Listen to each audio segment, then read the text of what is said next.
अधिकारी, पदाधिकारी, वृत्तपत्र, वृत्तवाहिन्या, बहुविध विभागात काम करणारे, ज्ञात अज्ञात या कार्यावर प्रेम करणारे, सहकार्य करणारे सर्व नागरिक, सर्व माता आणि भगिनी, तसेच जिल्ह्यातून, शेजारी मराठवाड्यातून, नाशिक जिल्ह्यातून असंख्य भाविक आणि सेवेकरी आजच्या या आपल्या उपक्रमात सर्वच जण सहभागी झालेले आहेत.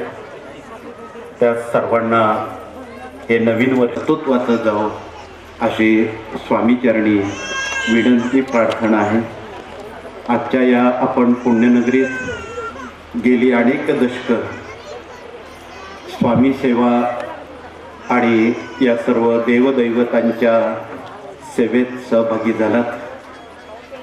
गेल्या दशकामध्ये आपणाला त्याची खूप अनुभूती जवळून बघायला मिळाली.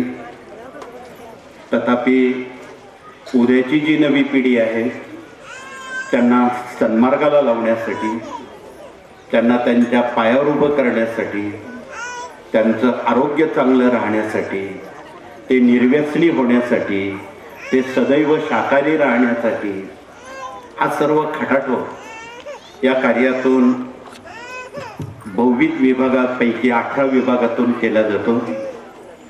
त्याचं मनोगत काही वेळापूर्वी सेवेकरीने आपणापर्यंत मांडलेलं आहेच. तथापि यातील अत्यंत महत्त्वाचे काही जे विभाग आहेत ते आपणाला घराघरात आणि मनामनापर्यंत पोचवणं अनिवार्य आहे. त्यातला पहिला विभाग मूल्य शिक्षणाचा आहे. आज देशामध्ये आणि विदेशामध्ये मूल्य शिक्षणाला असामान्य महत्त्व प्राप्त झालेलं आहे. कारण गेल्या वर्षभरात जगातल्या, देशातल्या आणि गावातल्या सर्वच शाळा थांबून राहायला बंद होत्या. ती मुलं सांभाळणं पालकांना किती अवघड गोष्ट होती हे नव्यानं सांगण्याची जरूर नाही. तेव्हा शिक्षक ही मुलं कशी सांभाळत असतील शाळेत, हाही पालकांसमोर प्रश्नच असेल. म्हणून ही नवी पिढी घडवणं, त्यांना सन्मार्गाला लावणं, त्यांना कार्यरत ठेवणं हा अत्यंत मौलिक महत्त्वाचा विभाग या देशात पूर्वपरंपरेनुसार चालू आहे. पूर्वी मुलगा 5 वर्षाचा झाला की गुरुजींच्या आश्रमात पाठवला जायचा, सज्ञान होवे पावे. त्यात प्रभू रामचंद्र मागे नाही, विश्वामित्रांच्या आश्रमात ते लहानचे मोठे झाले आणि सर्व देवपणाचा जो काही भाग असेल तो त्यांनी बाजूला ठेवला आणि विद्यार्थी म्हणून ते गुरुजींकडे येते झाले. त्यात भगवान श्रीकृष्ण मागे नाही, ते सुद्धा सांदीपणी ऋषींच्या आश्रमात सवंगड्यांना घेऊन देवपण बाजूला ठेवून विद्यार्थी म्हणून येते झाले. हा एक वेगळा विनय. जीवनातले अत्यंत काही महत्त्वाचे जे विभाग आहेत त्यापैकी मूल्य शिक्षण हा अत्यंत महत्त्वाचा विभाग आहे. आणि त्या काळात केवळ गुरुजींपर्यंत राहिले असं नाही, 14 विद्या 64 कला सज्ञान वयापर्यंत ते प्राप्त करते झाले. पूर्वी असंच होतं, आदर्श नागरिक जर बनवायचा असेल तर त्यांना गुरुजींच्या आश्रमात पाठवलं जायचं. गुरुजी लोक, ऋषी लोक त्यांच्यावर या उचित वयात अत्यंत चांगल्या पद्धतीचे संस्कार करत असतात. ही अशी पद्धत आजही या देशात अजून लुप्त झालेली नाही. परंतु आता उद्याच्या भविष्य काळात या सर्व साथीचे उपद्रव, वाढती लोकसंख्या, असंख्य त्रुटी, उणीवा या भरून काढण्यासाठी मूल्य शिक्षणाची नितांत जरूर आहे. आणि म्हणून या कार्यानं आणि आपल्यात बसलेले असंख्य भाविक आणि सेवेकरी मूल्य शिक्षणात काम करतात. काही भगिनी मोठ्या प्रमाणात काम करतात. जे प्रतिनिधी मूल्य शिक्षणात काम करतात, विद्यार्थी, शाळा, शिक्षक, पालक यांच्यापर्यंत भेटी देतात. मुलांना कसं शिकवावं, कसं वळण लावावं, त्यांच्यावर कसे संस्कार करावेत हे या विभागातून सांगितलं जातं. कारण मनुष्य जन्माला येताना तो एक मासाचा गोळा किंवा मातीचा गोळा म्हणून जन्म घेतो.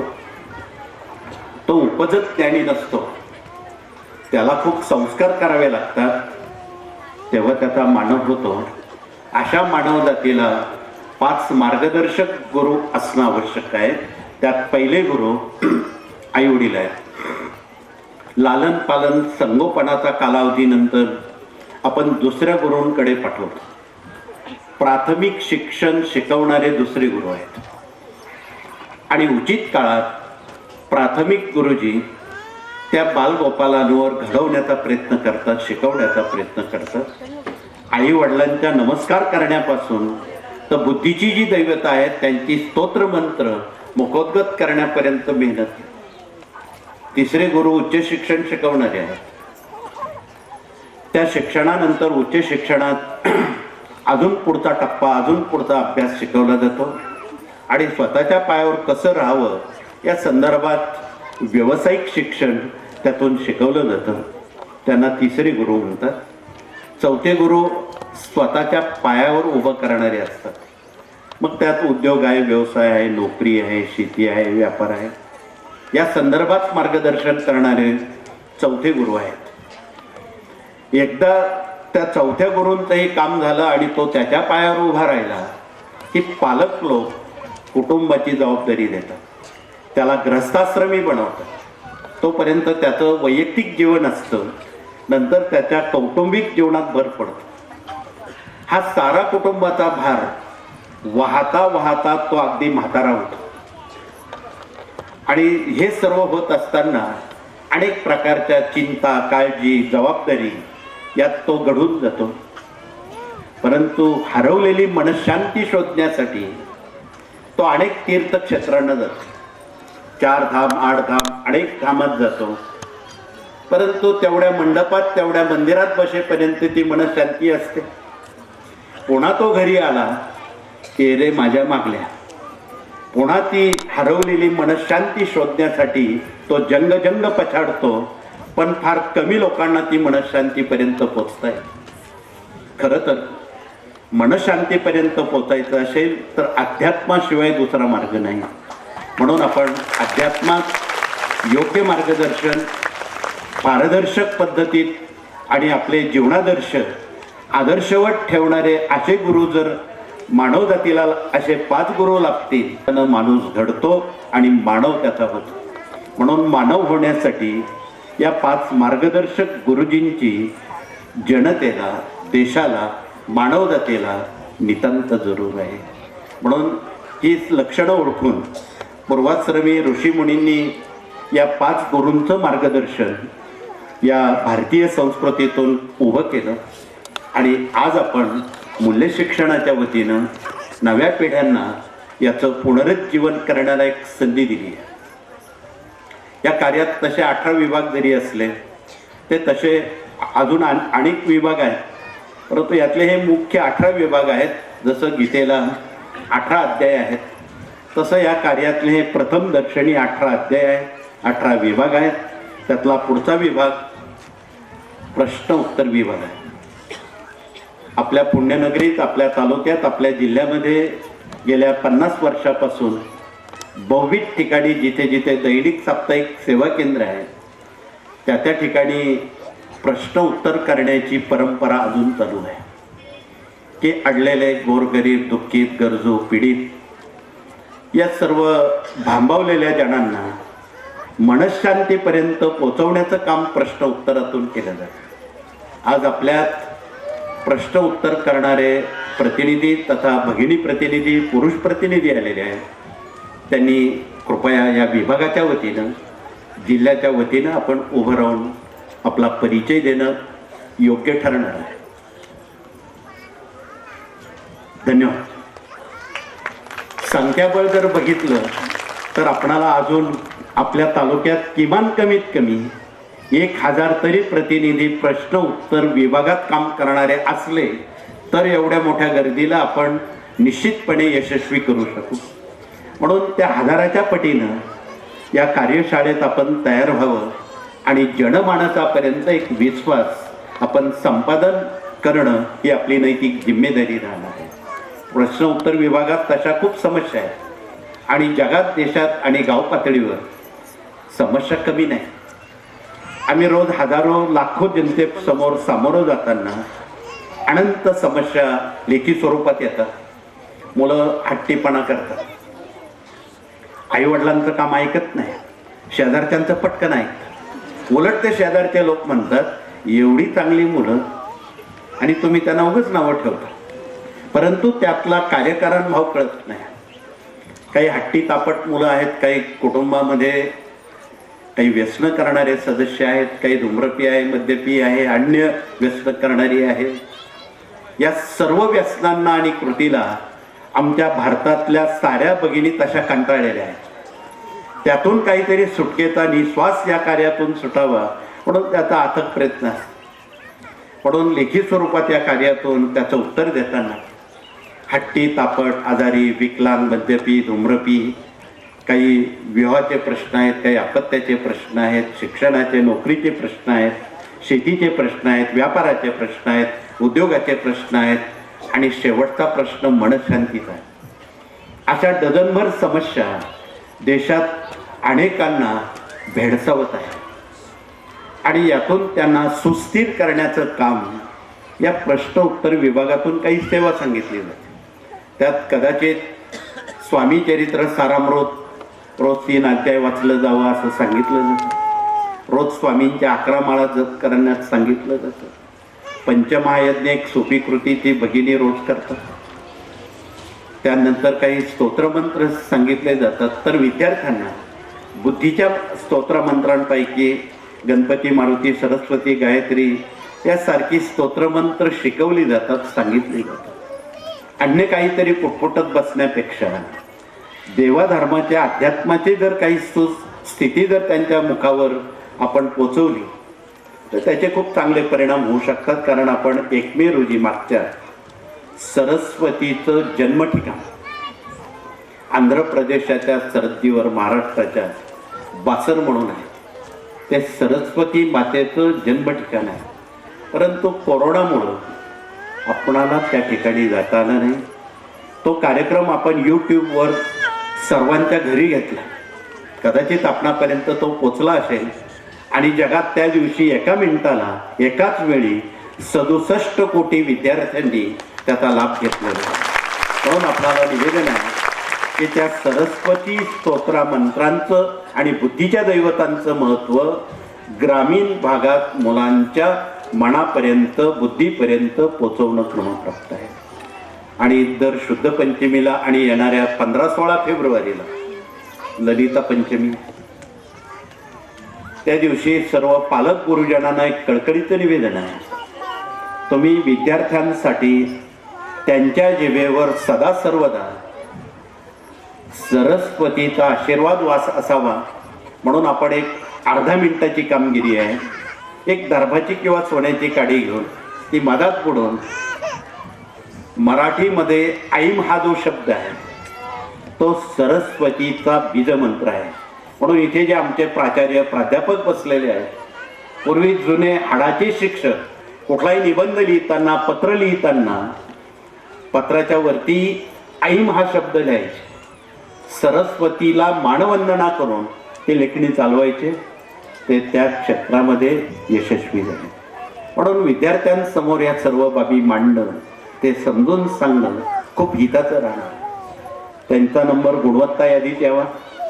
आणि या कार्यात आम्ही सर्व सेवेकऱ्यांना नेहमी सांगतो की तुमची मुलं अशी गुणवत्ता यादीत यावी, असा त्यांनी चांगला अभ्यास करावा की ते सरकारी यंत्रणेत IAS दर्जाचे सरकारी अधिकारी म्हणून त्यांची नाव नोंदणी व्हावी आणि त्यांच्याकडून या देशाची, या राज्याची सेवा घडावी अशी आमची माफक अपेक्षा.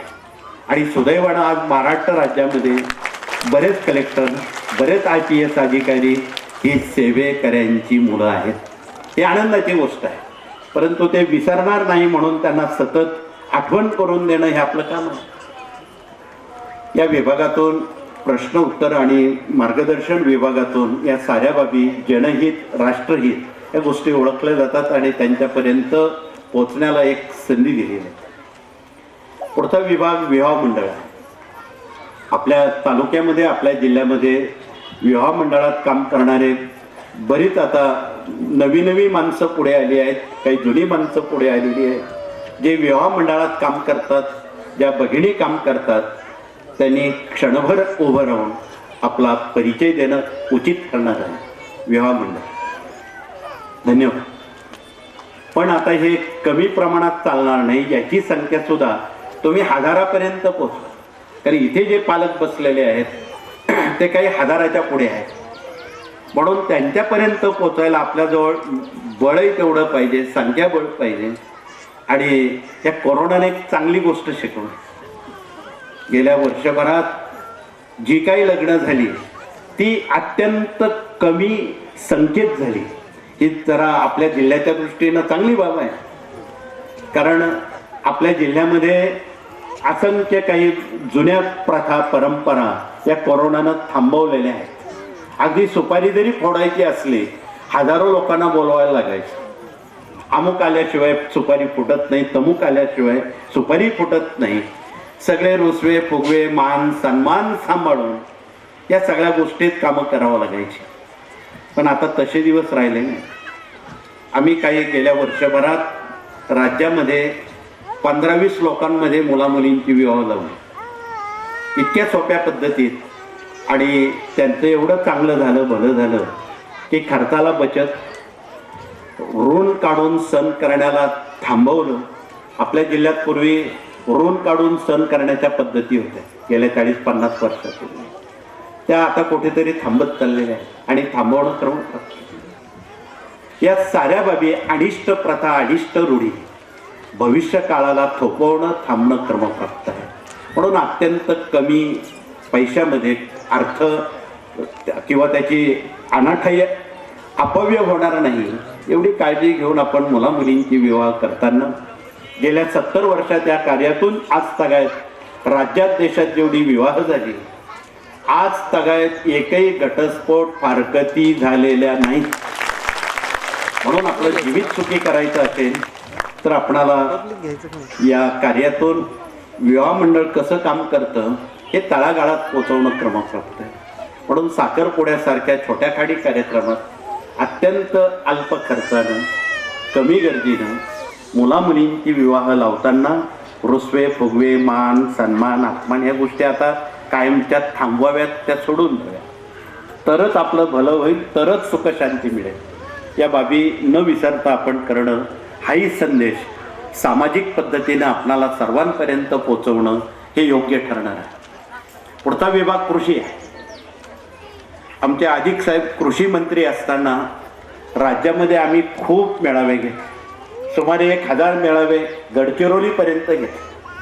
आणि सर्व कार्यक्रमांमध्ये आमचे अधिक साहेब आर्जावून कृषीवर, कृषी सप्तकावर बोलायचे, कृषी विषयावर बोलायचे. आणि त्यामुळं खूप शेतकरी या कार्यात जोडले गेले.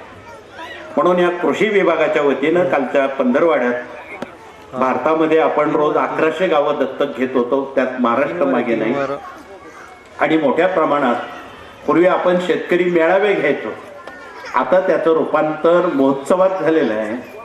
आणि महोत्सवात घेण्याचं प्रयोजन आपण त्याचं विस्तारित धोरण स्वीकारून शेतकऱ्यांच्या बांधापर्यंत जाऊन हा कृषी धर्म, हे कृषी विभाग शेतकऱ्यांपर्यंत सांगावा. तरच हा राष्ट्र टिकेल, तरच हे राज्य टिकेल, तरच हा देश टिकेल.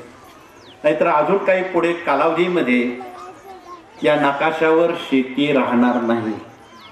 ही धोक्याची घंटा आहे. आणि म्हणून त्यासाठी आपण सर्व कृषी पुत्रांनी, बळीराजांनी एकजुटीनं कृषी हा विषय नव्या पिढ्यांपर्यंत कृपया सहानुभूतीपूर्वक पोचवा. त्यामध्ये माती परीक्षण आहे, पाणी परीक्षण. आज भारतात आणि महाराष्ट्रामध्ये बऱ्याच शेतकऱ्यांजवळ स्वतःचं बियाणं नाही. पूर्वी आमचे सारे शेतकरी बियाणं स्वतःचं सांभाळून ठेवायचे. लहान पोरापेक्षा किंवा तळ हाताच्या फोडापेक्षा ते जास्त लक्ष देऊन सांभाळायचे. त्यामुळं त्यांची शेती समृद्ध होत होती. आज थोडे आमचे शेतकरी तेवढी जबाबदारी घेत नाही. त्यामुळं कंपन्यांचे बियाणं घेतल्यामुळं काय झालं मागच्या दशकात हे सगळं आपणाला माहीत आहे. त्यातलं बरंच खरीपाचं बियाणं, रब्बीचं बियाणं उतरलं नाही, उगवलं नाही. त्यामुळं विदर्भासारख्या, मराठवाड्यासारख्या ठिकाणी मोठ्या प्रमाणात आत्महत्या थांबण्याचं नावच कोणी घेत. रोजेला त्या वाढत आहेत कमी होण्याऐवजी. शेतकऱ्यांच्या आत्महत्या थांबण्यासाठी आपण हा नवीन पायंडा शेतकऱ्यांच्या बांधापर्यंत सर्वांनी पोचावा. त्याचे अश्रू पुसावेत, त्याला धीर दिलासा द्यावा, त्याला बळ शाब्दिक द्यावं. आणि शेतीवर अवलंबून असणारे सुमारे 55 लघुउद्योग आहेत. त्याची कार्यशाळा तालुकानिहाय मध्यवर्ती ठिकाणी जर आपण घेतली तर आपल्या अहमदनगर जिल्ह्यामध्ये शेतीला पूरक व्यवसाय आपण काही निवडलेले आहेत. त्यात पहिला दुग्ध व्यवसाय. दुधाची जनावरं, त्यांची काळजी कशी घ्यावी, त्यांचे गोठे कसे असावेत, त्यांची निगा कशी ठेवावी, जनावरं आजारी पडू नये म्हणून कोणती काळजी घ्यावी, त्यात पाठोपाठ शेतीची काळजी घेताना बियाण्यांची कशी काळजी घ्यावी, पेरताना कोणती काळजी घ्यावी, धान्य कापताना कोणती घ्यावी, धान्य मळताना कोणती काळजी घ्यावी आणि धान्य विकताना कोणती काळजी घ्यावी, की जेणेकरून 2 पैसे त्या कष्टकरी बळीराजाला मिळतील. महाराष्ट्रात आणि भारतात 2 रुपये कांद्याला वाढले तर सगळ्या डोळ्यात इतरांच्या आहेत आणि तो कांदा रडवतो. तीच अवस्था ऊसाची आहे, कपाशीची आहे, सगळ्याच पिकांची आहे, फळ शेतीची आहे, द्राक्ष शेतीची आहे. त्यात कोणी मागे नाही. म्हणून असं यापुढे होऊ नये म्हणून आपण भारतभर हा जर उपक्रम चांगला राबवला, आमच्या शेतकरी बांधवांना सरकार पुढे हात झुकवण्याची वेळ येणार नाही. तो स्वतःच्या पायावर निश्चितपणे उभा राहील. अशी स्थिती व्हावी म्हणून आपण हे सर्व प्रयत्न आत्तापासून कृपया करणं योग्य ठरणार आहे. म्हणून शेतीवर आपणाला खूप बोलता येईल. दुभत्याच्या काळजीसह शेतीवर अजून काही शेती उत्पन्नातून त्याचे बरेचसे उद्योग समूह पुढे आलेले आहेत. अनेक धान्यासंदर्भ आहेत, कांद्याची पावडर आता तयार करण्याचा संदर्भ आहे. या साऱ्या बाबी भविष्य काळात त्याचं विस्तारीकरण करणं हे योग्य ठरणार आहे. म्हणून असे लघुउद्योग 55 आहेत. त्याचा भांडवल फार कमी आहे. हे सर्वसामान्य शेतकऱ्यांना ते परवडेल अशा पद्धतीच्या भांडवलावर आपण जर याची कार्यशाळा तालुका स्तरावर घेतली तर निश्चितपणे तालुक्यातील शेतकऱ्यांना ते उचित ठरणार आहे. म्हणून असे अनेक उपक्रम आपण कृषी महोत्सवातून करत आहोत. आम्ही मध्ये नागपूर गडचिरोलीला कृषी मेळावा घेतला. तिथे बांबू खूप प्रसिद्ध आहे. बांबूची शेती, त्याला फारसा उत्पन्नाला म्हणजे उत्पन्न निर्मितीला फार मोठा खर्च नाही. त्यातून त्यांनी इथॉनिल बनवलं, त्यांनी सुटकेस बनवलं, चेअर, खुर्च्या, टेबल, घरात लागणारं जे साहित्य आहे ते बांबूपासून बनवलं आणि आज त्यांना 2 पैसे त्यातून मिळायला लागलेले आहेत. म्हणून अशा पद्धतीनं जर आपण शेतीवर उरक असणारे लघु उद्योग जर आपण शेतकऱ्यांपर्यंत पोचवले, रिकाम्या हातांना काम मिळेल, बेरोजगारांना संधी मिळेल आणि ह्या धोरणातून आपणाला कृषी विभागाला पुढे आणण्यासाठी हा सर्व खटाटोप या कार्यातून केला जातो. आपण म्हणाल की हा मार्ग आध्यात्मिक असताना यात सामाजिक बांधिलकी कशी? हे आजचीच नाही. गेल्या 70-80 वर्षात या कार्यातून अध्यात्म फक्त 20% केलं जातं. 80% सामाजिक बांधिलकी स्वीकारलेली आहे, त्याचा अजेंडाच आहे. आणि आपण जर एकमेकापर्यंत पोचलो, सामुदायिक सद्भावना स्वीकारली, जोपासली तरच हे चालू शकेल. म्हणून आपणाला ही सामुदायिक सद्भावना आपणाजवळ असणं अगत्याचं आहे. कृषीवर खूपच बोलता येईल, परंतु काही वेळेची बंधनं आहेत आणि त्या पाठोपाठ आपण इतर विभागांकडे सुद्धा थोडं त्यांचा तोंड ओळख परिचय करून घेणं उचित ठरणार आहे. कृषी विभागानंतर आरोग्य तेवढंच महत्त्वाचं आहे आणि ते कृषीवर अवलंबून आहे. आपलं आरोग्य जपणं आणि जोपासणं ही खूप महत्त्वाची बाब आहे. ज्याचं आरोग्य धड नाही, ज्याचं ऐहिक धड नाही, त्याला समाजात फारसं स्थान नाही. म्हणून आपलं आरोग्य आपल्या हातात राहावं म्हणून सेंद्रिय शेती आणि विषारी जी औषधं आहेत, फवारणी आपण भाजीपाल्यावर करतो, ती आत्ता थांबवणं क्रमप्राप्त आहे. त्यावर अजून काही खूप छोटे छोटे पर्याय या कार्यानं काढलेले आहेत. कडुलिंबाचा पाला आणि गाईचं गोमूत्र जर फवारलं, विषारी औषधं मारण्याची जरूर नाही. सगळे रोगराईचे जे फंगस आहेत, कीटक आहेत, ते गोमूत्रापुढे टिकत नाही. आणि सेंद्रिय शेतीचं आपण स्मरण करून जर शेती केली तर घरात कुठलेही आजार तुमच्यापर्यंत पोचणार नाही. म्हणून आपल्याला या साऱ्या सेंद्रिय बाबी शेतीच्या जनतेसमोर मांडणं अगत्याचं आहे. नेमकं काय झालं, पंजाब हरियाणामध्ये खूप हरित क्रांती झाली. गेल्या 70-80 वर्षात पंजाब हरियाणाच्या लोकांनी रासायनिक खताचा बेसुमार वापर केला. फळं भाजीपाल्यावर विषारी औषधाची वारेमाप फवारणी केली. आणि आज तुम्हाला माहीत असेल, भटिंड्यापासून चंदीगडपर्यंत बिकानेरपर्यंत जाणारी जी रेल आहे तिला आजही कॅन्सर एक्सप्रेस म्हणतात. पंजाब हरियाणामध्ये सुमारे लोकसंख्येच्या 30% लोकांचं रूपांतर कॅन्सरमध्ये झालेलं आहे. ही भयानक बाब आहे. एक दिवस शिर्डी येथे 150 साधू आले पंजाबचे. त्यांना कोणीतरी शिर्डीहून सांगितलं तुम्ही त्र्यंबकेश्वरी जा म्हणून. ते सारे साधू त्र्यंबकेश्वरी 4थ्या शनिवारी भेटले. ते साधू फार वयाचे नव्हते, 40च्या आतले होते. आणि सर्वांना कॅन्सर झाले. कोणाला रक्ताचा, कोणाला हाडाचा, कोणाला श्वासनलिकेचा, कोणाला जठराचा, कोणाला वेगळे.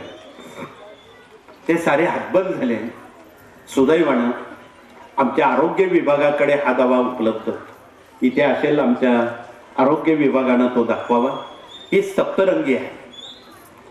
तुमच्या रायगड, रत्नागिरी, सिंधुदुर्गात विपुल प्रमाणात आहे. आणि त्याची लागवड जर आपण आपल्या गावी केली, एक जरी झाड लावलं, आम्ही म्हणतो हा फार मोठा दुवा या रुग्णांना ठरू शकेल. म्हणून ही सप्तरंगी मूळ आहे. त्या बाटलीत तिचा काढा आहे. काढा घ्या किंवा मुळी घ्या, तुम्हाला जे वाटेल.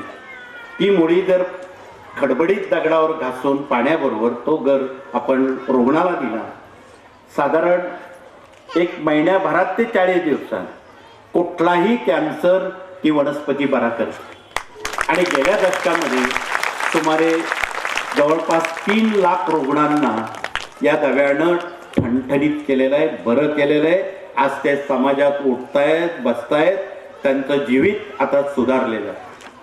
म्हणून आपण तुकाराम महाराजांच्या ओवीचा जर आपण अर्थ लावला, वृक्षवल्लरी आम्हा सोयरेबा वंचरे, हे योग्य ठरणार आहे. दुसरी वनस्पती रानभेंडी आहे.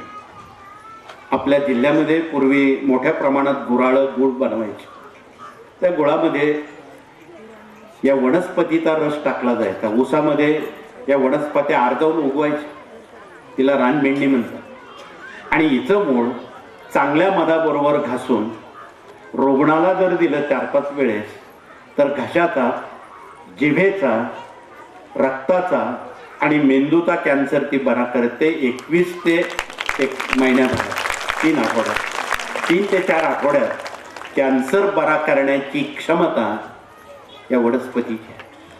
म्हणून आपण या वनस्पतींचा ओळख परिचय खरं तर शिक्षण क्षेत्रातून सर्वांपर्यंत देणं अगत्याचं आहे. मुळात आपण कृपया रुग्णांना घाबरून सोडू नका. कसं झालं की या वर्षभरात या कोरोनामुळं माणसं कोरोनानं गेली नाही, भीतीमुळं गेलेली नाही. एवढी अनामिक भीती संबंधितांनी निर्माण केली की त्या भीती पोटी ब्रह्मराक्षस म्हणतात तसं झालं. तसं हा कोरोना काही फार सिरियस आहे असं म्हणता येणार नाही. सर्दीच्या वरची स्थिती त्याला कोरोना म्हणतात. परंतु डॉक्टरांनी एवढे त्यावर आणि WHO संस्थेनं एवढं उहापोह केला, सारं जग आजारी पडून टाकलं भीतीमुळे. आणि साहजिक आपण एखाद्याला जर 10 वेळा म्हटलो अरे तो आजारी आहे का, तो आजारी, तो खरंच आजारी पडतो. ही मानसिकता आहे. म्हणून ही मानसिकता आपण बदलणं अगत्याचं आहे. पण आम्ही याचा अर्थ पथ्य पाळू नका असं म्हणणार नाही. पथ्य पाळणं आपलं कामच आहे. परंतु नाशिक सारख्या शहरांमध्ये गतवर्षी, मागच्या वर्षी 4 हॉस्पिटल विक्रीला निघाले. ते चालतच नव्हते. आता अशी पोझिशन आहे, आता तिथे दिवाळी आहे, आता विकायचं नाव घेत नाही. अर्थ कसा लावायचा ते आपण कृपया समजावं तपशिलात नव्हतं. या साऱ्या बाबींचा सारांश या कार्यानं जनतेपर्यंत मांडताना हे वेखंड नावाची वनस्पती आहे ती दाखवत. ज्यांना गाठीचा कॅन्सर आहे, पोटात गाठी आहे, त्यांच्यासाठी हा रामबाण इलाज आहे. हे वेखंड देशी गाईच्या गोमूत्रात घासून गरम करून तो लेप जर शरीर बाह्य गाठीला लेप दिला, तुम्हाला सांगतो 3 आठवड्यात त्या गाठी आपोआप गळून पडतात. कुठेही जायचं काम नाही, त्यानं काही नुकसान होत नाही. फायदा नाही झाला तरी चालेल, पण नुकसान नक्कीच होत नाही हे शाश्वत. आमचे गायनॉलॉजिक सांगतात पोटात काही गाठी झाल्या तर भगिनींना घाबरून देतात. कृपया घाबरून जाऊ नका. ते औषध थोडं कडू तुरट आहे. डोळे झाकून जर आपण स्वीकारलं तर पोटातल्या गाठी 100% महिन्याभराच्या आत बऱ्या करण्याचं सामर्थ्य या वनस्पतीत आहे. त्याला वेखंड म्हणतात. आपल्या महाराष्ट्रात वेखंडाची शेती मोठ्या प्रमाणात आहे, म्हणून त्याचं महत्त्व अबाधित ठेवण्यासाठी पुन्हा एकदा आजीबाईचा बटवा प्रत्येकाच्या घरात जर असला तर उठपट दवाखान्यात जाण्याची वेळ तुमच्या आमच्यावर येणार नाही. हा सहानुभूतीपूर्वक या बाबी आपण समजून घेणं अगत्याचं आहे. त्याचबरोबर आमच्या सर्व महाराष्ट्रात भारतात जेवढ्या माता भगिनी आहेत त्यांना जुन्या ऋषी मुनींनी एक फार मोठं वरदान दिलं. त्यांच्या मसाल्याच्या डब्यामध्ये सारी औषधं दिलेली आहेत. खरं तर आमच्या भगिनींनी त्यावर PhD करावं, खरोखर PhD करावं, म्हणजे दवाखान्यात जायचं काम तुम्हाला पडणार नाही. त्यात पहिला हळद आहे. हळद हा अशी वनस्पती आहे की जगात तिच्यापेक्षा श्रेष्ठ कुठलीच दवा नाही. पूर्वी काही जखम झाली, हळद पाण्यात मिसळून लावली की 2 दिवसात ती जखम बरी व्हायची. आजही शिवाजी राजांच्या काळात सुद्धा मावळ्याला जर तलवार लागली तर गावरान गाईच्या तुपात ती हळद काढून लेप दिला जायचा आणि पागोटं कापून त्याची पट्टी बँडेज करून मावळा दुसऱ्या दिवशी बरा व्हायचा. बघा, एवढं सामर्थ्य त्या हळदीत होतं. आज हळदीपासून आपण लांब जाऊ नये. अगदी मुलाबाळांचं लग्न करायचं जरी असलं तर आपण हळदीशिवाय लावू शकत नाही. साध्या साध्या बाबी आहेत. आणि ज्यांना कोरोना हाकलायचा असेल कायमचा, त्यांनी रोज सकाळी 1 चमचाभर हळद घ्यावी, 1 तांब्याच्या भांड्यात पाणी घ्यावं, 1 सोन्याचा धातू अंगठी टाकावी, हळद मिश्रित सोनं मिश्रित ते जर पाणी आपण दिवसभरात सर्वांना प्यायला दिलं, आयुष्यात कोरोनासह कुठलेही साथीचे आजार तुमच्यापर्यंत पोचणार. हा साधा सोपा जावा. आणि ह्या भगिनींची जबाबदारी आहे सर्वांना निरोगी कुटुंबियांना ठेवू. म्हणून आपण जाणीवपूर्वक आपल्या कुटुंबाला निरोगी बनवायचं असेल, स्वयंपाक शास्त्रावर लक्ष द्या. आमच्या ग्रामीण भागातल्या भगिनी खूप चांगला स्वयंपाक करतात, पण आमच्या महानगरांमध्ये रेसिपी पाहून स्वयंपाक करणाऱ्या, चपला घालून स्वयंपाक करणाऱ्या भगिनींच्या स्वयंपाकाला कुठलीच चव नाही, हे तुम्हाला माहीत आहे. म्हणून यातला जो फरक आहे हे आपण कृपया जाणीवपूर्वक समजून घेणं क्रमप्राप्त आहे. त्या मसाल्याच्या डब्यात अजून खूप दवा आहे. ज्यांना हृदयविकाराचा त्रास होत असेल आणि होऊ नये म्हणून 1 लसूण पाकळी, 1 काळा मिरा सोबत जर आपण भाजीतून खाल्ला किंवा तसा खाल्ला, आयुष्यात हृदयविकाराचे कोणालाही त्रास होत नाही. लसूण ही सर्वसामान्य बाब आहे. गोठलेलं रक्त पातळ करणं, रक्त अभिसरण करणं हे लसणाचं आणि काळ्या मिऱ्याचं कर्तव्य आहे. म्हणून या गोष्टीतून तुमच्याच जवळ आहे. तुझे आहे तुझं पाशी, परी जागा चुकलाशी. म्हणून याची आठवण करून देताना पाकशास्त्र, आरोग्यशास्त्र, मराठी अस्मिता, इथे आमची मराठी अस्मिता मांडलेली आहे भगिनी. त्यांचा त्यात हातखंडा आहे. वर्षभरात येणारे सण वार, व्रत, वैकल्य, कुलधर्म, कुलाचार, देवी, खंडोबा, गोत्र, जयंत्या, पुण्यतिथ्या, वाढदिवस हे घरच्या घरी शाश्वत कशा कराव्यात बिना खर्चाने, हे त्याचं स्वरूप आहे. म्हणून त्या मसाल्याच्या डब्यामध्ये अजून बरीच औषधं आहेत. ज्यांच्या प्लेटलेट कमी झालेले आहेत, ज्यांचं हिमोग्लोबिन कमी झालेलं आहे, त्यांच्यासाठी खास तुमच्या मसाल्याच्या डब्यात जिरं आहे. 1 ग्रॅम जिरं विड्याच्या पानात जर आपण सकाळी सकाळी चावून खाल्लं 12 तासात प्लेटलेट वाढतात, हिमोग्लोबिन तुमचं 14 ते 15 पर्यंत पोचतं. कुठल्याही ॲलोपॅथिक दवा घेण्याची वेळ तुमच्यावर येणार नाही, कारण त्या मसाल्याच्या डब्यात असा दवा दिलेला आहे की ज्याचं नाव त्याकडे आपण बघा. ज्यांचं वजन घटवायचं आहे, कमी करायचं आहे, त्यांच्यासाठी दालचिनी आहे चांगली. ती आपण चांगल्या मधात घासून 1 महिनाभर जर आपण ती गरम पाण्यात सवेत घेतली आणि पिण्यात जर गरम पाणी वापरलं तर शरीराचं जे चरबी आहे ती झडते आणि वजन कमी होतं. अन्य बाबी आपण कृपया त्या घातक आहे त्या करू नये. ही सोपी बाब आहे. म्हणून जेवढं शरीराला लागतं वजन तेवढंच ठेवावं. जादा वजन घटवण्याची क्षमता दालचिनी आणि मधात आहे, हे आपण जाणून घ्या. आणि याने नुकसान काही नाही, आहे तो फायदाच आहे. म्हणून या साऱ्या बाबी तुमच्या मसाल्याच्या डब्यात डझनभर औषध आहे. ते प्रत्येकाचा कार्यकारण भाव वेगळा. तेजपान काय काम करतं, अन्य ज्या काही बाबी आहेत त्या काय काम करतात, आमच्या जुन्या माता भगिनी त्यांना हे सर्व ठाऊक होतं. म्हणून आपण त्याचं पुनरुज्जीवन करणं काळाची गरज आहे. आणि आपलं आरोग्य आपण चांगलं ठेवणं आवश्यक आहे.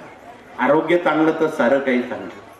म्हणून त्या दृष्टीनं आपण आमच्या सर्व माता भगिनींनी आपलं आरोग्य अबाधित ठेवावं एवढी माफक अपेक्षा आपल्याकडून आहे.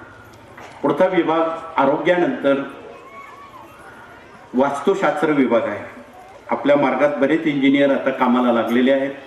त्यांनी पुढे येऊन आपला परिचय देताना अन्न वस्त्र निवारा, निवारा म्हणजे वास्तू, ती त्या पद्धतीत असावी की जेणेकरून आपणाला सौख्य, समाधान, आरोग्य आणि मनशांती मिळेल.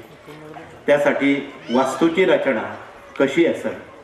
बऱ्याच वेळा अनभिज्ञपणानं किंवा अज्ञानपणानं वास्तूकडं आपण फारसं लक्ष देत नाही. वास्तूकडं खरं आपण नेहमी लक्ष द्यावं.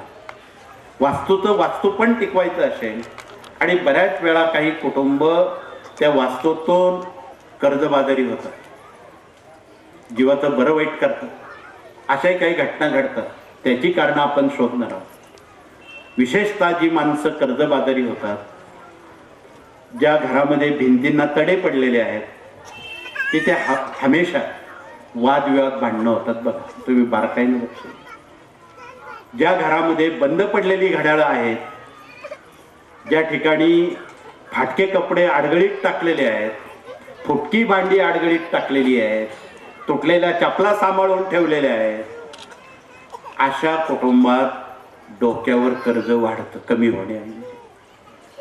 काही आमच्या जुन्या लोकांना सवय जुन्या वस्तू आवरून ठेवायच्या, वापरतं होत नाही पण जीवतही सुटत नाही, फेकूनही देत नाही. आणि त्यामुळं त्याचे दुष्परिणाम त्या कुटुंबियांना भोगावे लागतात. म्हणून वास्तूचं जे वास्तूपण आहे त्या साऱ्या बाबी नव्या पिढ्यांनी सुज्ञपणे स्वीकाराव्यात आणि त्याच्या अनुभूती घ्याव्यात. उगाच वास्तूची तोडफोड करू नये, अनाठ. परंतु बऱ्याच वेळा वास्तूचं प्रवेशद्वार आग्नेय, दक्षिण तथा नैऋत्येला असेल, तिथे सदैव कोर्ट कचेऱ्या, भानगडी, अपघात, आत्महत्या नैऋत्य दिशा ही यमाची आहे.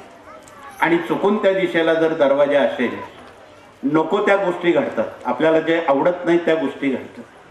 म्हणून हे थांबवायचं असेल तर इथे वास्तुतज्ञ ज्ञानदान 1 ते 4 ग्रंथ घेऊन आलेले आहेत.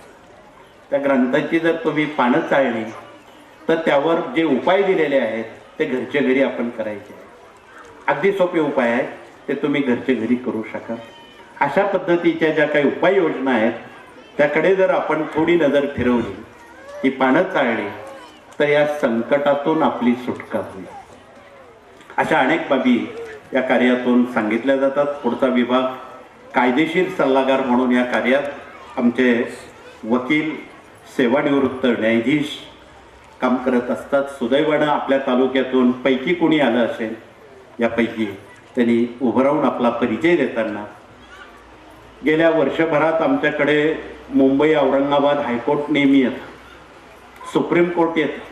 आम्ही त्यांना एक विनंती केली की आमचे जनसामान्य तळागाळातली माणसं, आणि खरं तर शहाण्यानं कोर्टाची पायरी चढू नये ही मन खरी आहे, हे टाळायचं असेल तर तुमच्याकडे काय दावा आहे. त्यांनी निरपेक्ष सांगितलं, हे कोरोनाचं संकट संपल्यावर महाराष्ट्रात प्रत्येक तालुका आणि जिल्हा स्तरावर आम्ही लोक न्यायालय भरवणार आहोत आणि त्या ठिकाणी सर्वसामान्य गरिबांना जे 10-20 वर्ष कोर्टात जावं लागतं ते एका चक्रामध्ये त्यांचं काम आम्ही निपटणार आहोत. परत त्यांनी कधी कोर्टात जायचं नाही असा शब्द त्यांनी दिलेला. म्हणून इथे जे आपल्या जिल्ह्यात न्यायमूर्ती लोक आहेत, वकील लोक आहेत, त्यांचं संघटन करून जनमानसांच्या खिशाला कुठलाही आर्थिक त्रास होणार नाही याची तत्वतः काळजी घेणं अगत्याचं आहे. आणि यातून जाणीवपूर्वक या सगळ्या गोष्टी आपण एकजूट जर आपल्यात केली तर ह्या गोष्टी मिटू शकतात. संयमानं ह्या गोष्टी मिटू शकतात. म्हणून हा संयम हा महत्त्वाचा ही बाब आहे आणि ती या विभागातून कार्यान्वित करणं काळाची गरज. पुढचा विभाग याज्ञिकी प्रतिनिधी आहे. या ठिकाणी आपल्या जिल्ह्यातून याज्ञिकी प्रतिनिधी आले असतील त्यांनी कृपया उभं राहून परिचय द्यावा. त्यात काही भगिनीसुद्धा याज्ञिकी करतात. आमच्या महाराष्ट्रामध्ये आणि मुंबई पुण्यात 35 मुली काम करतात 18-20 वर्षाच्या. आणि शंकराचार्यांनी मोठ्या प्रमाणात त्यांना प्रश्न विचारले. त्या मुलींनी अशी चुणचुणीत उत्तर दिली शंकराचार्य सुद्धा थंड झाले. म्हणजे एवढं चांगलं काम मुंबई महानगरात पुण्यासारख्या ठिकाणी शाळेतल्या मुली चांगलं काम करू लागलेल्या आहेत. म्हणून ही भूषणावह बाब आहे या दृष्टीने. तसं आज मराठी अस्मिता नांदूर केंद्र 18 विभागाची मांडणी इथे बोरावके नगरमध्ये त्यांनी केलेली आहे.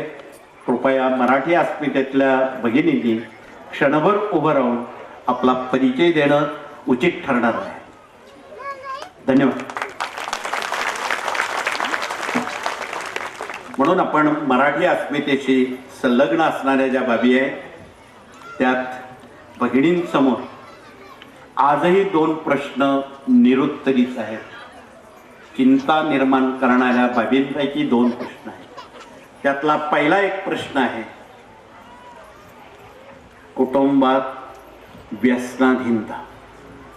इथे आमच्या याज्ञिकींनी स्त्रीयंत्र, रुद्रयंत्र, कुबेरयंत्र आणलेलं आहे. ते पुढे आणून दाखवा किंवा भगिनींनी आणून दाखवा. त्याचा आपण उपयोग व्यसनबंदीसाठी समजून घेणार आहोत. हे रुद्रयंत्र आहे.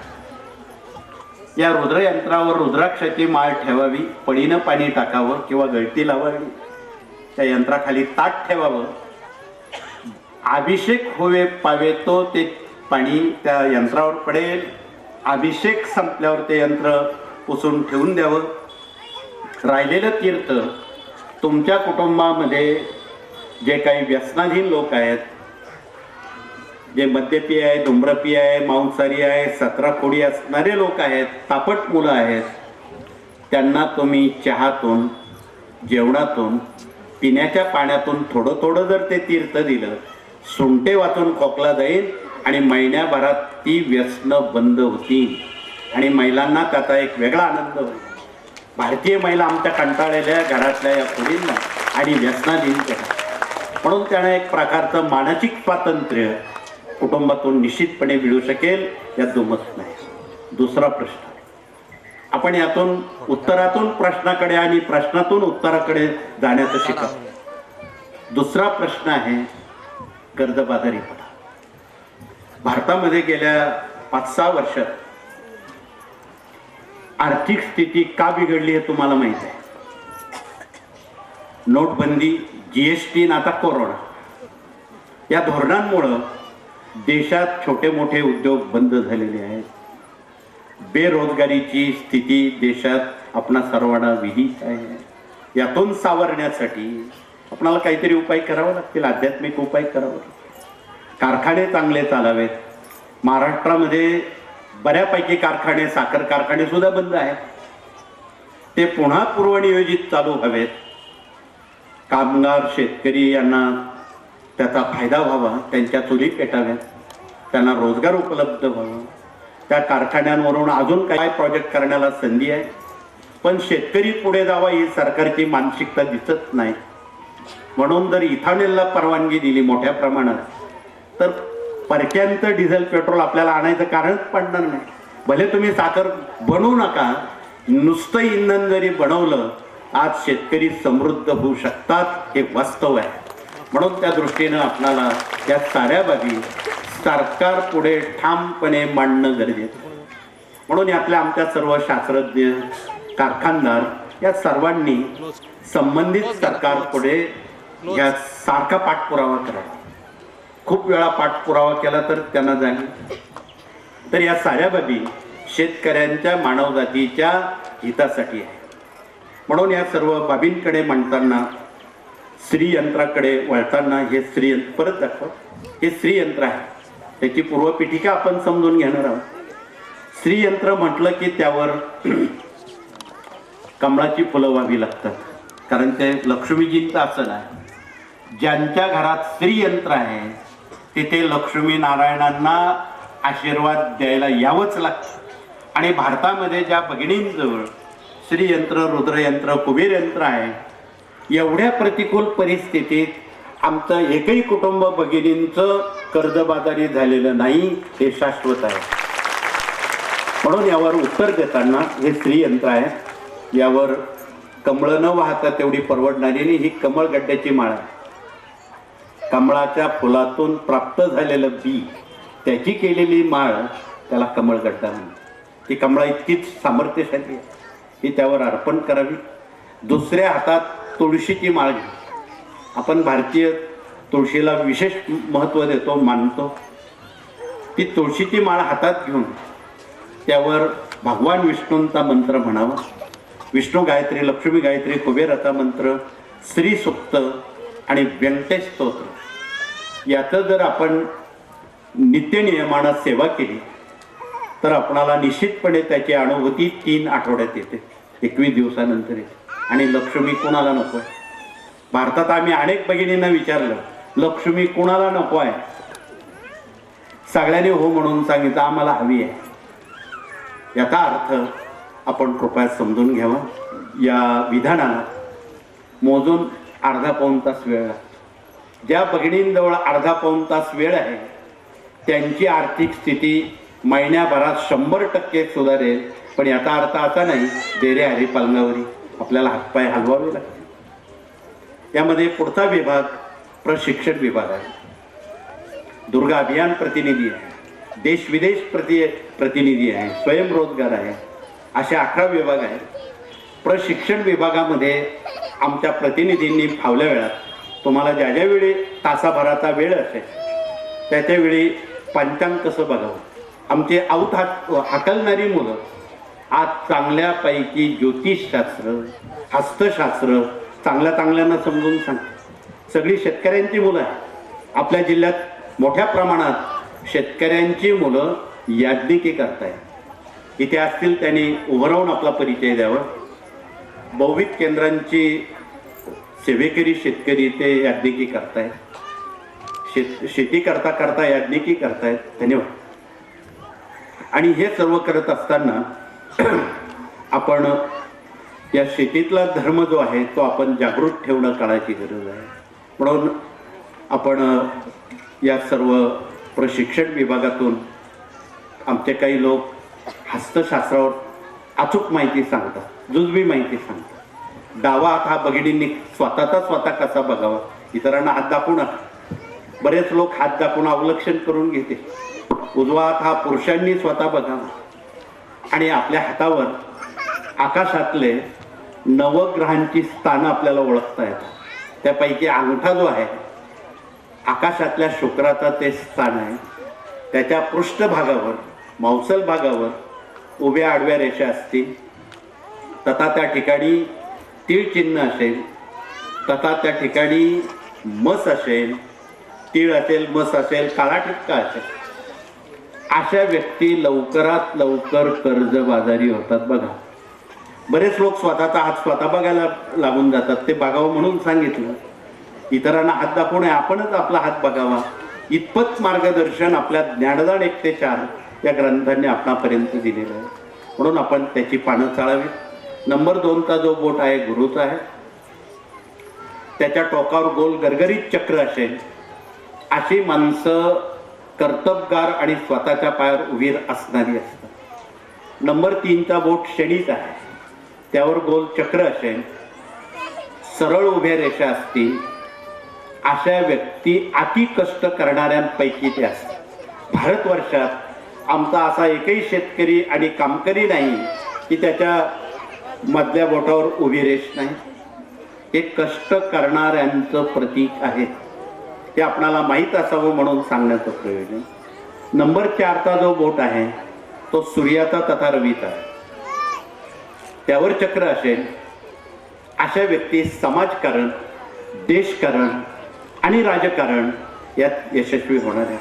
चुकून तुमच्याकडे काही चक्र नसणारी माणसं आमच्या ताईंकडे आली किंवा विचारलं आम्हाला अमुक अमुक निवडणूक लढवायची आहे, आपल्याला सांगता आलं पाहिजे बाबा तुझ्या या बोटावर चक्र असेल तर तू विचार कर, नाहीतर बाजूला हो, असं सांगता आलं पाहिजे. नंबर 5वा जो करंगळीचा बोट आहे तो बुधाचा आहे. त्यावर चक्र असेल. अशा व्यक्ती उद्यम, व्यापार, व्यवसाय यात यशस्वी होणारे असतात. आता तुम्ही विचारणार आहात की आमची मुलं बाळं, त्यांचं करिअर, त्यांचं शिक्षण, त्यांचं पुढील जीवन या संदर्भात हातावर बरंच काय काय लिहिलेलं आहे बघा. आणि तुमचा हात तुम्हाला समजावा म्हणून प्राथमिक भाषेत आपणासमोर हे सांगण्याचं हे प्रयोजन. हाताचा जो मध्यभाग आहे त्याला मंगळाचं मैदान म्हणतात. या मंगळाच्या मैदानावर कोठेही गुणाकाराची किंवा अधिकाची फुली आली अशा व्यक्ती नामांकित अभियंता किंवा इंजिनियर होतात. इथे जेवढे आमचे इंजिनियर आहेत त्यांनी क्षणभर उभं राहून आपला परिचय देताना, इथे काही मुली इंजिनियर आहेत त्यांनी आधी स्वतःचा हात बघा आणि त्यावर फाउंटन पेननं मार्किंग करून शेजारी दाखवा की आम्ही उगाच इंजिनियर झालो नाही. ही काळ्या दगडावरची रेग आहे, पण अभ्यास केला तर फुकट नाही. देरे हरी पालनावरे असं कधीच घडत नाही. म्हणून इंजिनियर कसे ओळखायचे, आता डॉक्टर कसे ओळखायचे ते आमचे डॉक्टर आलेले आहेत. त्या कार्यात आपण जे हॉस्पिटल बांधत आहोत, तुम्ही जो उल्लेख केला की गोरगरिबांना मोफत सेवा देण्याचं प्रयोजन आहे. त्यांच्यासोबत आलेल्या त्यांच्या जवळच्या लोकांना 2 टाईम राहण्याची, खाण्यापिण्याची सोय होती. म्हणून आपण त्र्यंबकेश्वरला हा एक वेगळा उपक्रम अध्यात्मातून राबवत आहोत. सर्वसामान्य माणसांना मोठ्या दवाखान्यात जायचं असलं, कर्ज काढावं लागतं, खिशाचा विचार करावा लागतो. आणि या कोरोनानं आपल्याला चांगलं शिकवलेलं आहे, तपशील न बोल. म्हणून त्या दृष्टीनं डॉक्टर कसे ओळखायचे, तर हा जो 4 नंबरचा बोट आहे याच्या बुडापासून रवी रेषा विस्तीर्ण असेल अशा व्यक्ती मेडिकल, सायन्स, डॉक्टर यात यशस्वी होतात अभ्यास केला. आता वकील, न्यायाधीश कसे ओळखायचे, हा जो करंगळीचा बोट आहे याच्या बुडापासून बुधरेषा विस्तीर्ण असेल. पूर्वी हे शास्त्र सर्वांना शिकवलं जायचं, आता का शिकवत नाही माहीत नाही, परंतु ती जर बुधरेषा विस्तीर्ण असेल तर अशा विद्यार्थ्यांना BCom, CA, LLB, LLM, magistrate या विभागाकडे वाटचाल करण्याला एक दिशा मिळते. म्हणून अशा पद्धतीनं हे सर्व शास्त्र आवडीनुसार आणि सवडीनुसार हे जर आपण समजून घेतले तर आपल्या ज्ञानामध्ये निश्चितपणे भर पडेल. काही अंगसामुद्रिक शास्त्र आहे. आपण ज्यावेळी हसतो, बोलतो त्यावेळी कपाळावर आठ्या पडतात बघा. आठ्या पडण्याचे 2 प्रकार आहेत. तुम्ही कधी पुण्यात गेला असाल, आमच्या सदाशिव पेठेत तुम्ही तुमचे काही नातलग असतील, मित्र असतील, परिवार असेल तर त्या आधी तुम्हाला विचारतील आपण जेवण करून आलाच असाल, चहा घेऊन आलाच असाल, पुढच्या वेळी आमच्याच घरी या म्हणजे आम्ही कुलूप लावून निघून जाऊ. ह्या आठ्या पडणं वेगळं. परंतु आपण ज्यावेळी मनमुराद हसतो, बोलतो त्यावेळी कपाळावर आठ्या पडतात बघ, त्या वेगळ्या आहेत. ज्या विद्यार्थ्यांच्या हसताना बोलताना पहिली अटी पूर्ण पडत असेल त्यांनी अभ्यास केल्यास कलेक्टर दर्जाचा अधिकारी तो होऊ शकतो. नंबर 2ची अटी पूर्ण पडत असेल, चांगल्यापैकी तंत्र, यंत्र, उपकरणं, कॉम्प्युटर, इंजिनियर, अभियंता या विभागात त्याची निवड होते अभ्यास केला तर. नंबर 3ची अटी पूर्ण पडत असेल तर उच्च पोलीस अधिकारी, military, major, colonel, lieutenant, pilot, अंतराळ याचा तो संशोधक होतो. ज्याच्या सर्व रेषा तुटलेल्या असतील अशी व्यक्ती याहीपेक्षा उच्च पदावर जाणारी असते. पाणी तेरा रंग कैसा जिसमें मिलाए वैसा, म्हाताऱ्यासारखे तरुणासारखे असते. काही लोकांच्या कपाळावर काळा ठिपका तीळ किंवा मस असते. ते लोक फार हेकेखोर असतात, वाद घालण्यात नंबर 1 असतात. त्याला पहिला नमस्कार करा, बाबा तू मोठ्या बापाचा, त्याच्याशी वाद घालत बसू. वाद घालण्यात नंबर 1.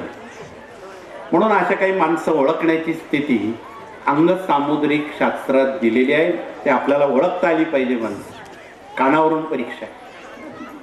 काही लोकांचे कान खूप मोठे मोठे असतात बघा, आपल्या भोवयांच्या उंच गेलेले असतात, मोठे भाताडे कान असतात.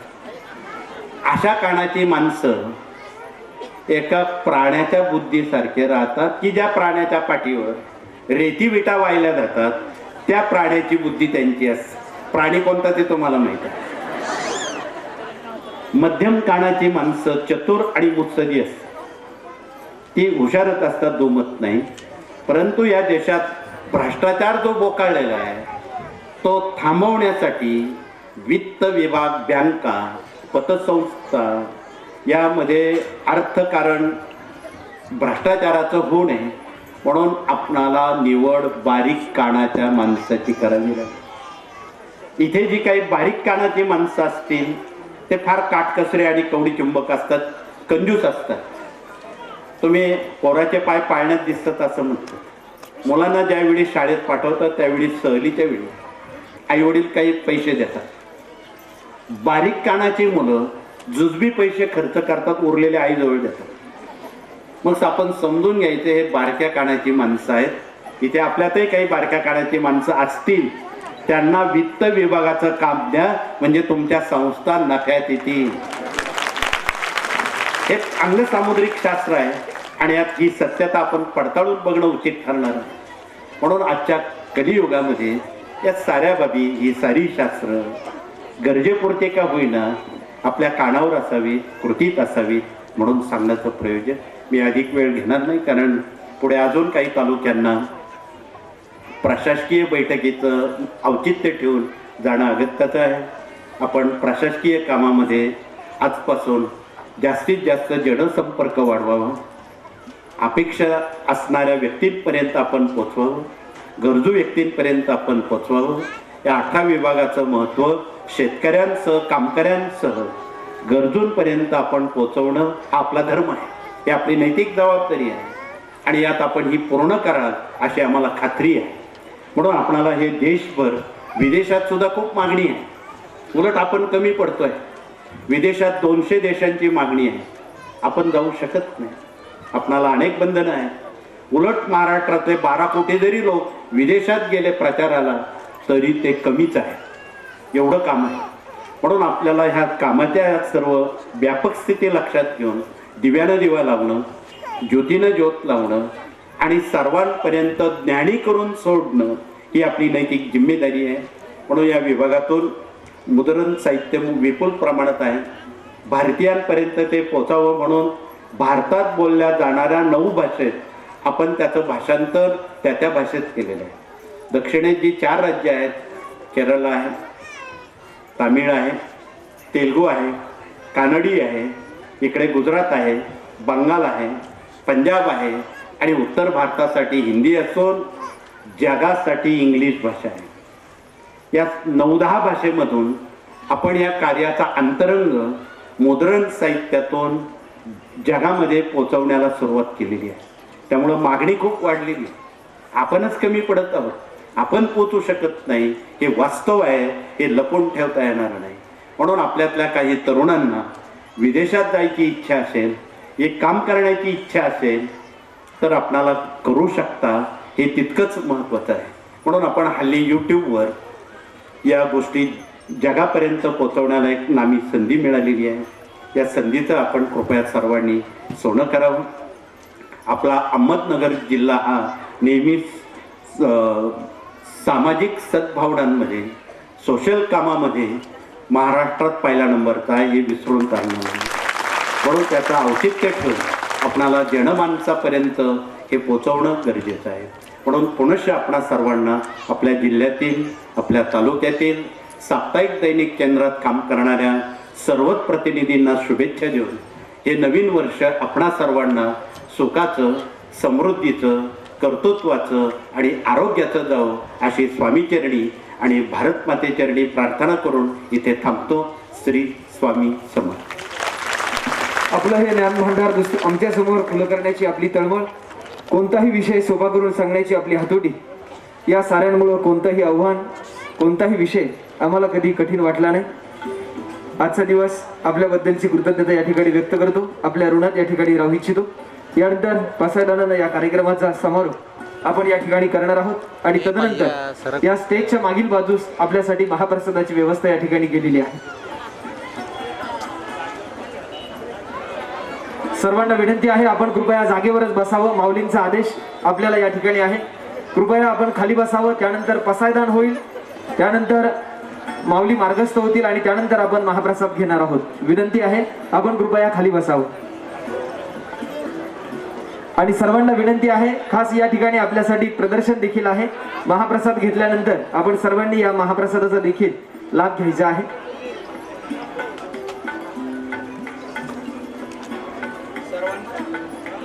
हॅलो, सर्वांना विनंती आहे, माऊली मार्गस्थ होईपर्यंत एकाने उठायचं नाही, आपल्या माऊली महाराजांचा आदेश आहे.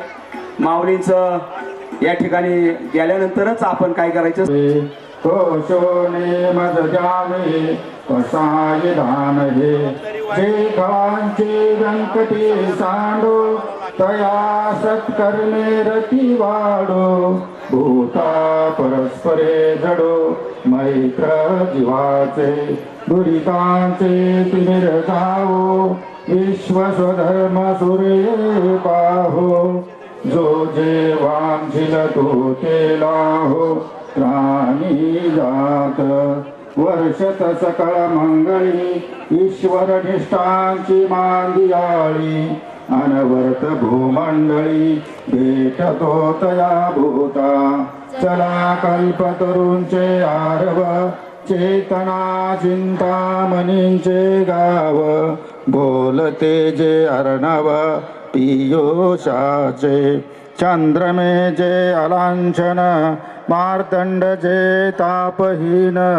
ते सर्वाही सदा सज्जन सोय रे होतो हिंबहुना सर्व सुखी पूर्ण होऊनी तिही लोकी भजिजो आदि पुरुखी अखंडित आणि ग्रंथोपजीये विशेषी लोकीये दृष्टादृष्ट विजये होवावेजी हेतमने श्री विश्वेश्वरावो हा होईल दान पसावो येणे बरे ज्ञान देवो सुखिया झाला येणे बरे ज्ञान देवो सुखिया झाला येणे बरे ज्ञान देवो सुखिया झाला. गुरुर्विष्णू गुरुर्देवो महेश्वरा गुरुर् साक्षात्.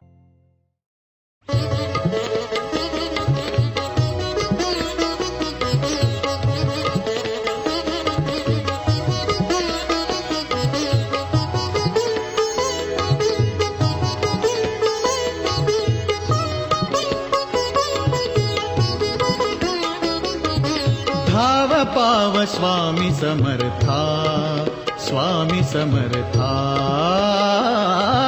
धाव पाव स्वामी समर्था स्वामी समर्था घेना तु हृदयाशी आलो मी चरणाशी घेना तु हृदयाशी आलो मी चरणाशी व्याकुळला जीव रे समर्था भाव पाव स्वामी समर्था स्वामी समर्था धाव पाव स्वामी समर्था स्वामी समर्था.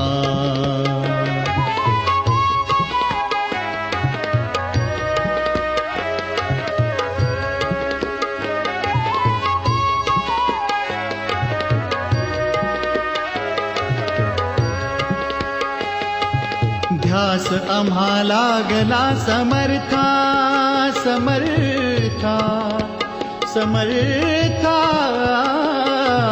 ध्यास आम्हा लागला समर्था संकटात भक्त आज आता उघड उघड लोचने दयाळा दुःख भार काळ जात झाला ये ना गुरुराया द्यावी तव छाया ये ना गुरुराया द्यावी तव छाया व्याकुळला जीव रे समर्था धाव पाव स्वामी समर्था स्वामी समर्था धाव पाव स्वामी समर्था स्वामी समर्था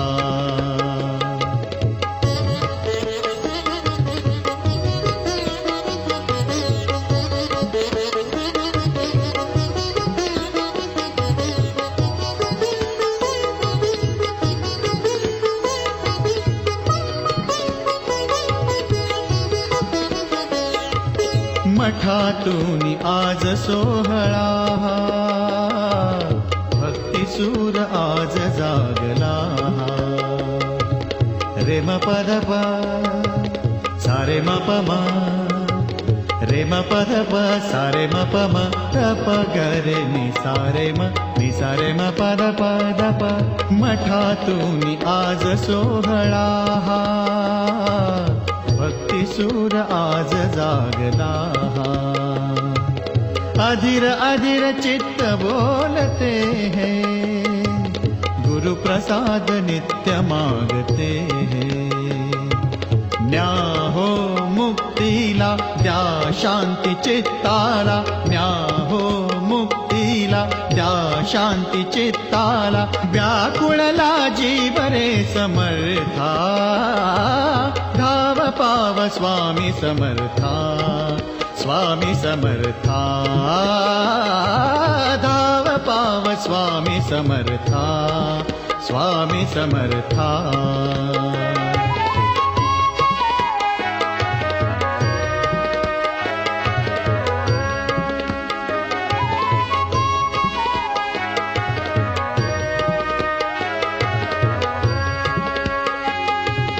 काळजातली एक तारी स्वामी राज नाम हे पुकारी काळजातली एक तारी स्वामी राज नाम हे पुकारी दीप आज जागले सभोवती देह विरो याच दे पदांची काही निष्ठुरता अपराधा घ्या पोटा काही निष्ठुरता अपराधा घ्या पोटा व्याकुळला जीव रे समर्था धाव पाव स्वामी समर्था स्वामी समर्था धाव पाव स्वामी